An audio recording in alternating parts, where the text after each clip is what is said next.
বঙ্গ জনপদের মানুষ করেছে, সেই লড়াইয়ের উদ্দেশ্যে আমরা সেই লড়াইকে ধারণ করে সামনের দিকের বাংলাদেশ আমরা বিনির্মাণ করতে চাই।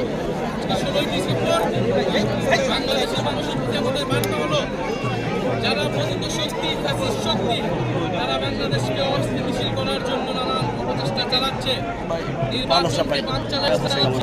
বাংলাদেশের মানুষ এখন চাই স্থিতিশীলতা, আইন শৃঙ্খলা স্বাভাবিক পরিবেশ।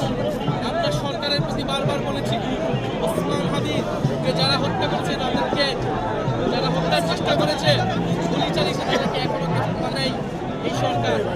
আমাদেরকে আমাদের নিরাপত্তা নিজেদেরকে নিশ্চিত করতে হবে। ফলে জনগণের মধ্যে আমাদের এই সংগঠন লাগবে, জনগণটা বাড়াবো।